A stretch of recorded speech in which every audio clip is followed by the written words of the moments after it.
Welcome to the Redvee TV Show, supported by Chapel House Cars for the 2024 season as we approach the business end. Good to see you, Kev. Good day Saturday. I know you've had a couple of days recharging the batteries since with the family. Listen, most people enjoyed our show on Saturday. Listen, that's real life, isn't it? Sometimes things get in the way. Most enjoyed it. Just looking through the YouTube comments, big shout out to Mike Horton, who didn't. Today's show is a disgrace, guys. Almost as bad as the Saints' performance.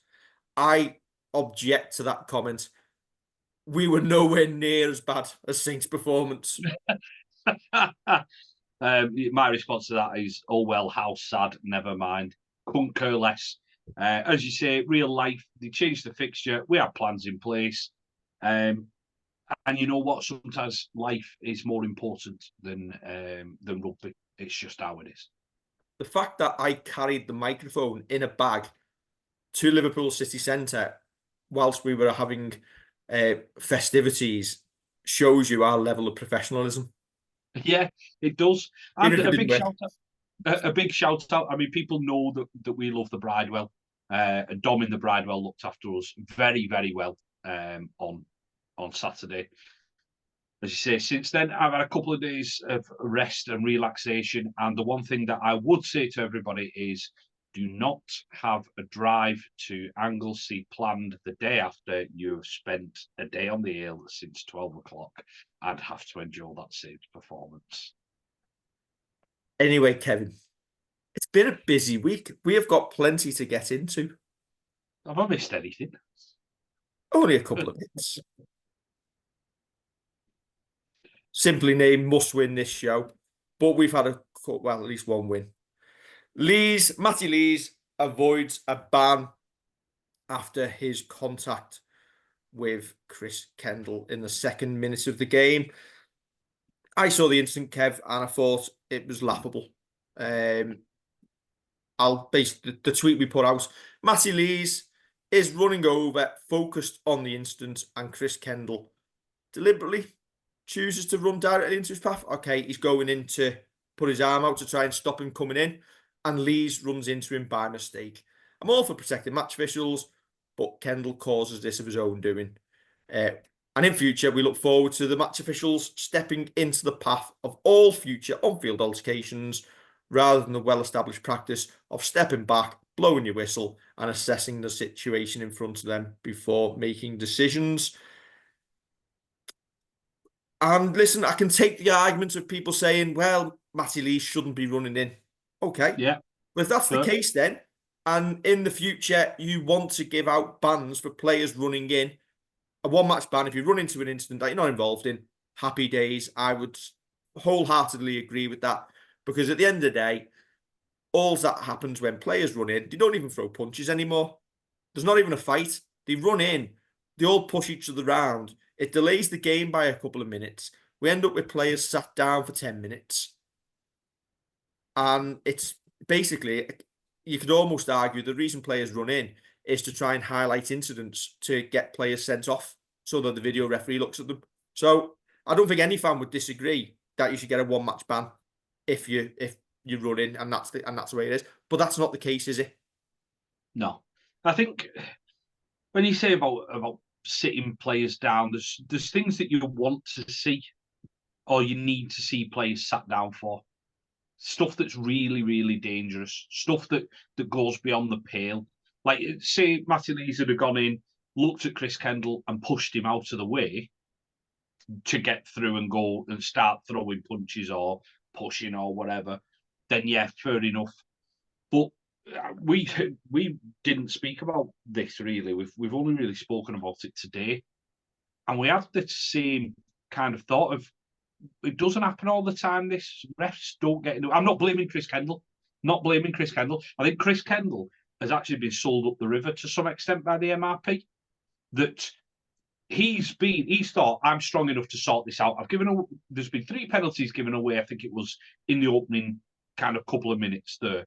So I'm going to stamp my authority and I'm going to move towards where a player's running in. And then what they're saying is Chris Kendall's not strong enough to deal with that, to deal with Matty Lees coming in. He's not going to stop still. It's not a Hanna-Barbera cartoon where there's an invisible force field and he just goes doing and stops. It's not. That's not real life. Again, should Matty Lees be running in? No. It is a split-second decision by Chris Kendall to try and de-escalate an incident. Yeah. Fair play. If that happened all the time, fair play. But it doesn't. So when I'm saying it's Chris Kendall's fault, I'm blaming Chris Kendall on the basis of he's moved into his path and Matty Lees hasn't seen him and Matty Lees hasn't expected him to do so. I just want to add something with the Matty Lees. When I say about Matty Lees running in, no, he shouldn't. But that's another split-second decision that you're doing it to back your mate up. And anyone who's played any type of sport, whether it's rugby, whether it's football or whatever, if you see your mate get done, there's a split second that you don't consciously think, I'm going to run in here. You find yourself sometimes halfway there and think, what am I doing? Or you're already in the middle of it. I'd argue, Kev, watch a Super League game this weekend. How many times in a game when an incident happens does the players run in? I would argue it's on every occasion. Yeah. Anyway, we've got some pretty mean tweets. Amazing take. So we didn't have the option to not run in the first place. Well, yeah, but I'm all for supporting the players, but you need to get your blinkers off. Laughable indeed. Hilarious, actually, even by your standards. Do you mean our standards? Is an ex-Super League referee. And as soon as he posted this, I knew we were probably in the right. Rubbish. What's Lees running over for? Kendall arrives first. Referee's blown for a penalty. Nothing to do with Lees. Simple. Don't run in. Somebody posted a tweet with Anton Deck. Now tell them it's Chris Kendall's fault, and I'm laughing. This is the most blinkered take I've ever seen. Ha ha ha ha ha ha ha ha ha ha ha ha ha ha ha. Ha ha ha ha ha ha ha ha. Are you mental? This is the post of 2024. Well done. Thank you. Absolute nonsense. I won't read the rest of that. Nonsense, lads. Absolute nonsense. Lee shouldn't be running in whether the referee is there or not. Well, yeah, okay. Arguably right. But they do. And use your eyes. He has plenty of time to see that Kendall has moved to that spot. Has he? Half a second. And he still makes contact. It's clearly an offence. Enough of the excuses culture at Saints. Laughing face, ridiculous take on events. Crying faces, Saints crying again. Some Leeds fan. I think they might be a Leeds fan. Any other team, you'd have a different take. Now, this is where I'm going to take offence, because we said the other week, didn't we, when we highlighted incidents and we're saying it's not because it's Saints, it's the game as a whole. Yeah. What a point of view. In other news, unicorns exist and the earth is flat.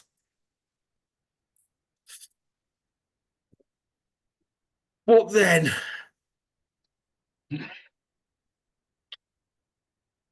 Mike Rush explained that after discussions with the MRP, the club were informed the decision to charge was 2-1. While Saints agree that Matty Lees runs in, well, you can't argue otherwise, he was not doing so looking to make contact with the referee. He was running in to protect the teammate. The club do not blame the referee.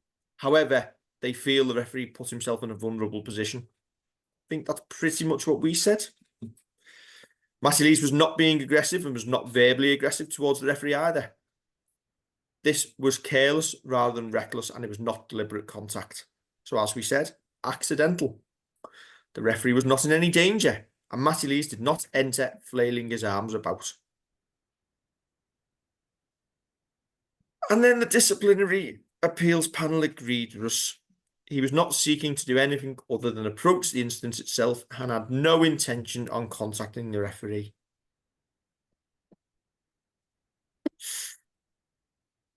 It was careless rather than reckless.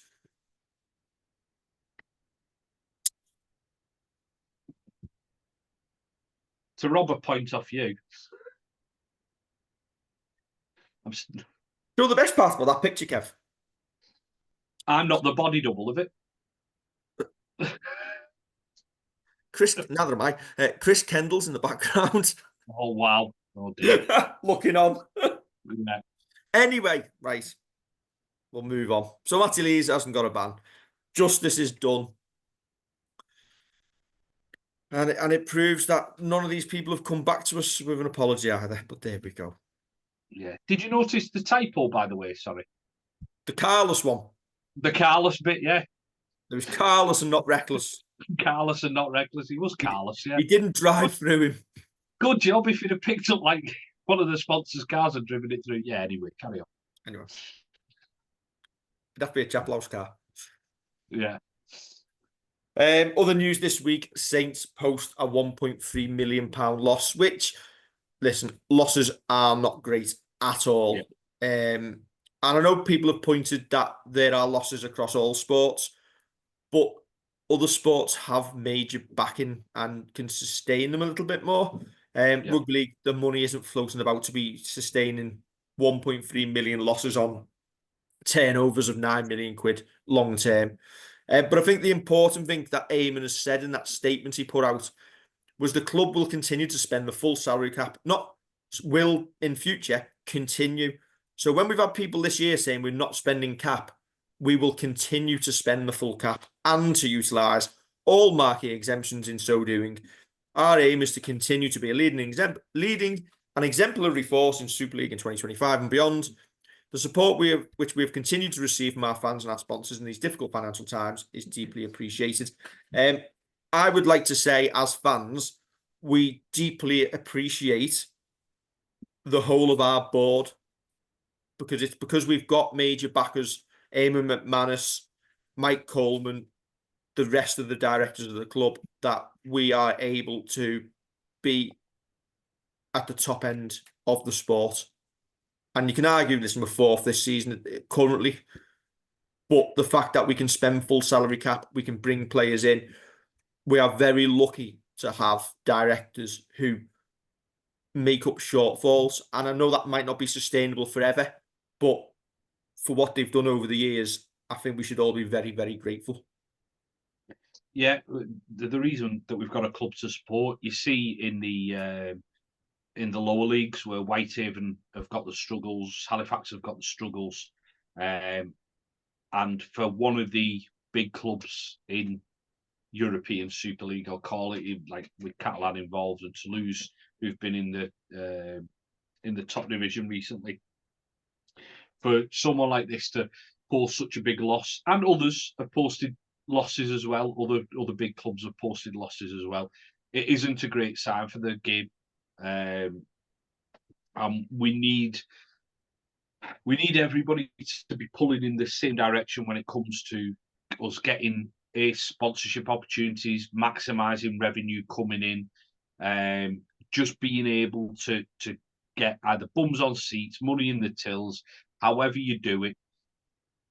I know that they've mentioned about potentially that they're going to have to look at cost savings. Obviously makes sense when you're losing so much money, like some parts that aren't necessary. But you're hoping that because we've now got Liverpool women's team in through the door, that will start seeing things turn around. We can't be reliant on others though. We've got to be reliant on ourselves, and hopefully we can over the next couple of years, because I know Eamon said that next year is going to be a tough one as well. Hopefully we can start stemming these losses. My argument here is what we go back to, and we've discussed it in the last few months, about how we don't utilise the club bar on a match night, how we only order 1,000 Magic shirts when we could have sold 3,000. Listen, losses of 1 million aren't great, but you've got to start chipping into that. And we need to start changing some of the practices long embedded at the club that are unbelievably stale. The club shop is a prime example. It's not changed in 15 years nearly. We've got to look at thinking outside the box. As we've said, bar on a match night. If you put 10,000 profit through that on a match night by putting a couple of staff in before the game, extra staff in before the game, sending a player in there post-match and getting fans in after the game, £10,000 profits per game from the bar. Listen, I'm guessing an amount there. Over 12 home games, it's £120,000. Yeah, and it's obviously not going to be as clear cut as that, but I get the point. The point is you eke out the money that we mentioned it on one of our reaction shows. How there was no was it the Euros that were on? Yeah. And I know not everybody likes football, but you could get people watching something that is live and actually happening there. As you say, if you sent a player down, even if it was a reserve player or someone not involved at all that night, that you're not sending into the sponsors lounge, that you're not having interviewed up there, just send someone in, just to go around, have a chat to a couple of people, and just make a little bit more of it. Yeah, you'd hope that stuff like this is in the pipeline, because as you say, we mention it time and time again. We have a Magic shirt our Magic shirt this year, absolutely fantastic design, absolutely fantastic idea, is now forever tainted with a nil-in against Wigan at Magic Weekend. There's no chance for that to be a redeeming shirt and it to be, well, actually, we played in it at Lee and made it to fourth in the playoffs, and that win then progressed us into the playoffs, and we ended up, I've not been on the air since Saturday, by the way, but ended up getting us a grand final appearance. You've not got that redemption arc for it because it comes out so late. The shirt should be out at the start of the season, all three of them. Principal alternative, second alternative, which is your Magic, your cup kit. You have a set amount of games that you're going to play in each shirt. But if you have it as principal and alternative rather than home and away, you can market it a little bit more. And that's when you have your black shirt that was worn at home. It's not an away shirt, it's an alternative to your home. That's what it is. That's how you market it. And these are little tiny things. Put your special shirt out and say you're going to wear it Good Friday. Yeah. Especially when we play away at Wigan. You'd sell 4,000 to every fan in the away end. Yeah. It's simple stuff where you can start eating into these losses. But without playing top trump losses, in the same accounting year, Warrington lost 1.75 million, Wigan lost 1.6 million, Leeds Rhinos lost 1.3 million. And like us, Warrington have got Simon Moran, Wigan have got Mike Danson, Leeds Rhinos have got the Caddicks. We're all bankrolled by enthusiastic fans and local businessmen of the club. If they were to go, you can't guarantee you're going to get another owner who's got money. You could very easily turn out to be a Whitehaven or a Halifax. Yeah, you've got to be self-sustainable. And I know the cost of owning a stadium can end up going up and up and up. So all your energy that you're using, your heating, your lighting, etc. But if you've got it out, I remember when we always have the British Gas fans parked outside, and there was always like a conference on or something like that. That's what we'll be going to, because I think obviously since COVID and all that happened, you've probably got people staying away from doing that and finding new means of doing that. But Saints need to then be cleverer and push for getting people back in there, spending the money, using the club, rather than just being a case of, well, we used to have that, but we don't have it anymore. You need to find the next thing. Yeah. Moving on. More news announced over the last couple of days. Sam Royal will depart at the end of the season, and the long expected news that Sione is also going to be off. Interesting to note that Sam Royal got quite a good reception from the fans when the news was announced, in terms of wishing him well. We had some fans saying it was a mistake. All I'll say there is, where have you been all year when the lad's been getting pelters thrown at him for very little? For very little he's done wrong. I think he's been a great clubman, the sort of player you need around the squad, and we wish him very, very well. Yeah, I feel a little bit sorry for Sam, because I don't think we've ever seen him with, we'll say, 12 first choice players and him. No offense, Sam, you were number 22 for a reason. But the 12 first choice players and him for a stretch of time where you can actually see how those players bring his game on. I think he's always been unfortunate that when he's got his shot, it's been when the team is either we put all the kids out at Castleford or we're absolutely shot to bits injury wise. That might just be the level that he is and the coaching staff see him at.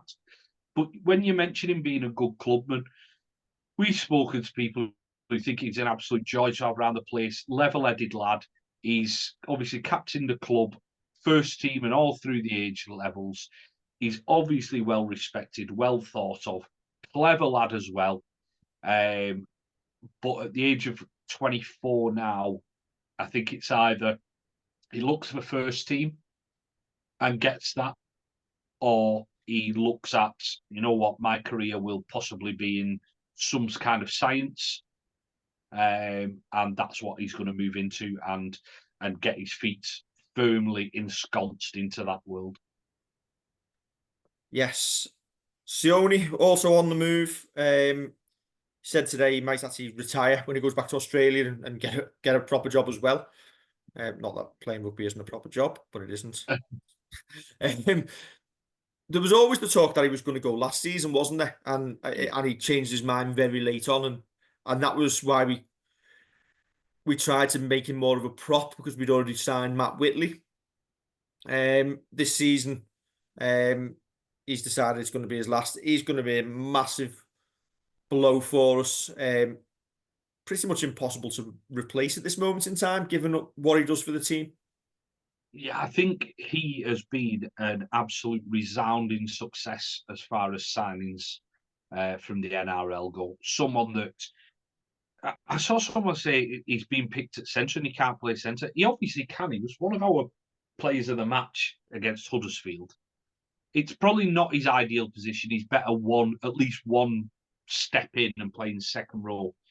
But the absolute work rate that he kind of gives to this team, the experience, just everything about him exudes class. It really does. And I think before his injury, and him missing like quite a bit of the season, to be fair to him, people would have him as their player of the year. And I think some people still would. He's been that instrumental to us this year. He can fill in a number of roles. And I just don't think you're going to get that from another signing in the NRL or Super League or anywhere. You're not going to get that level of performance and ability in 2 or 3 different positions that we've had from Sione. But you understand his reasons to go home because he's got a family to look after. And at the end of the day, we started talking today, say sometimes life is more important than rugby league. And at this moment in time, him going back home to be surrounded by family, to give his wife that support that she needs, because he said he goes off playing rugby and she's got to put up with the wins and the losses. So giving her the support, to me, I don't like seeing him going because I think he could have done a good 4 or 5 years more with us. But he's one of those who goes with our blessings because he doesn't owe us anything. And now he owes it to his family to look after them. Yeah, great for the club, great around the town.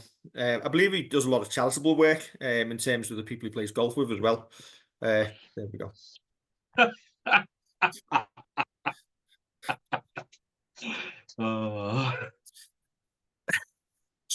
Not us, by the way. I couldn't swing a. I couldn't swing a golf bat. Is that aimed at our cameraman from Saturday? Castleford squad, Kev. The good news. That's not Castleford squad. That's ours. Oh, you know what I mean. But yeah, 5 changes. Look at that. 1 to 13. 1 to 13 actually down there. 5 changes. I have actually had to look these up as I've been on my way back from Wales today. Tommy Wilkinson, Matt Percival, Lewis Dodd, Darryl Clark and James Bell all coming for Moses Mbai, who has been banned and will sit out this week. The aforementioned Sam Royal, Johnny Vaughan, who had a little bit of a knock after the reserves grand final win last weekend. Harry Robertson and George Whitby. I hope we don't see 1 to 13. Because that number 3 shouldn't be on the pitch. Okay. I wondered where we were going with that one, but yeah. I would personally put Sione at centre, Matt Whitley at second row, and then my bench would be Bell, Parsi, Delaney. I think he'll go Ben Davis.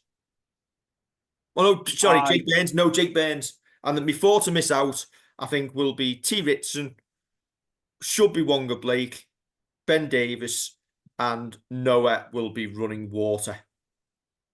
I wonder, because now Wello has changed what he does and doesn't necessarily give lads the kind of bedding to come in. The one that I'd be most doubtful of them 5 coming back would be Percy, because I think he said that this week might come too soon. So I can see Sione staying in the centres. I think Tommy Makinson will obviously start. He's not coming back from an injury, he's just coming back from a ban. I think Lewis Doddle starts because we need a half-back in there. And Jack Wellesby will start at 1, obviously, with Harry not in the squad. Darryl Clark and James Bell off the bench. We got enough there to be able to do that, probably. Start Jake Burns at 9 then. Start Jake Burns at 9. James Bell can come on and you can have Morgan Knowles slotting in at prop if need be, or just rotate them, give him a bit of a run out. Okay, then if everyone's fit, who would be your 4 to miss out if everyone was fit on that? If I'm picking the team? Yeah.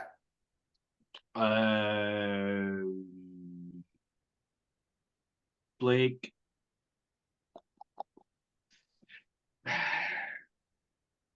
Probably, it's tough with that wing choice, because John Bennison and T. Ritson, I don't think T. Ritson's done an awful lot wrong recently, and he's had the run in the team.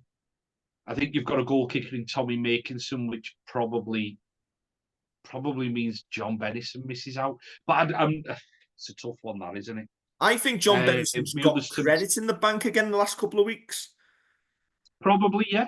And obviously with his new deal being, his new deal's been announced. It was put out there by Love Rugby League. Aaron Bauer had quotes from Paul Wellens. What's T. Ritson done enough to be dropped? I just think John Bennison has more in the bank in terms of trust when it comes to big games and playoff games. Fair enough. Noah will probably drop out of that, as I've said, and then have I got anybody else to come out? One more. Percy. I think. Oh no, we're saying everybody's fit. Yeah. You've gone Blake, a winger, Stevens, Ben Davis. Yeah, probably Ben Davis. Ben Davis will be unlucky 18 again. If that was the case, then next week your 2 changes would probably be Moses and Bai coming back in for Jake Burns, and Percy coming in for Blake. Well, I'd drop Blake, but I think Blake will start. So I think Blake will start. I'm just gonna bang the drum. That he shouldn't, but do I think Wello's got the bottle to do it? Experiences after showing us no, given that he didn't drop him after Lee. He didn't drop him after Lee, did he? No. If he didn't drop him after Lee, I don't see how the man's going to get dropped ever. Didn't he move him to centre from wing? But he didn't drop him. No, that's what I'm saying. He moved him. So if he didn't get dropped after Lee, I don't think he's going to get dropped after Warrington either. But yeah, that's the call that needs to be made. Anyway, Cash squad. The fact that they've not given 2 of them lads a number, I'm going to let you talk it. Fair enough. They're missing Tex Hoy, Corey Hall, and Kane Robb from last time out. They're missing Wood as well, the centre, but I think he's been missing a while. We need to beat these. We said this last time that we should be beating them. And then we turned up with an absolutely, I'm going to call it a pathetic attitude against them last time. We need to learn lessons from that massively. Not use it as a training experience. Am I keeping you awake here, Dave? I know we need to win, and that comes first. Given if we win, we should make the playoffs on Friday because I don't see Leeds winning it. Hull Car, is it, or Wigan the Flame Friday, one of the two. But I also think we need to make a statement with all our players back. Yeah, we do. We do. It will be, I think, a bit tougher if you bring your 4 back into the team.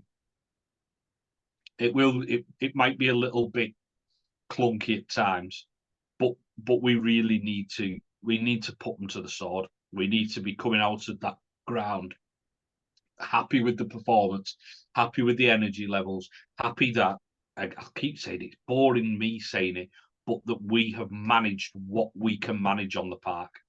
Yeah. So your discipline's right. Smash Cass, get confident, go to Lee next week, smash them, finish 4th, and lose the first home playoff. that would probably sum up our entire season, wouldn't it? Kev, tell us what we can expect to see from Akeem Matvedev and Alfie Horwell. I can expect to see them taking part in the warm-up, but I don't think they'll play. Yeah, they are 2 really exciting youngsters.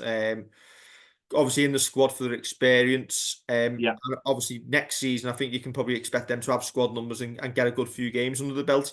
But it's good to see Cass developing their youth. And given from where they were early in the season, the fact that they're on 15 points after 25 games, 9 clear of the drop zone, I think they've done a really good job there. I do. I think they have. I've just read Akeem. I don't want to absolutely butcher his surname. Yeah, could well be the first Super League player from Estonia. That's some going, isn't it? Sorry, Alfie, I've not looked. I'm not looked into you or anything. But Mascord's Estonia RL account will be buzzing with that news. It'll be warm, won't it? It'll be warm. But yeah, it's good to see that Cass have given it time. Now they just need the backing. Because I know that there's been a couple of like the coach came out and said we need to be moving on with the plan, and they need the board to kind of rubber stamp that. That's what needs to happen now, because if other teams around them, if they stay stood still, they can get I think they're on for a grade A yet, which may well keep them up.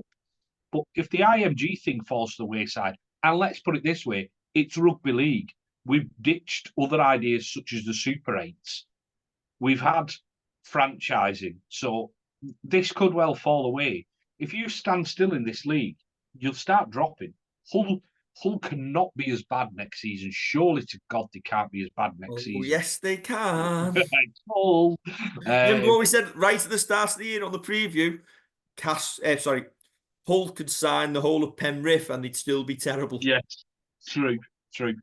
But if you completely stand still, and I'm not accusing Cass of this at all, but if they do, then they may well be in that spot of trouble, because it feels like Wakefield are doing the right things on their way up, and I'm sure that Cass will be making sure that not only their infrastructure and they're putting the seats in the stand and they're having the right LED signage and all that IMG wants, but they need to make sure that on field it's right as well. I'm sure they're doing that. Right. Kevin, prediction.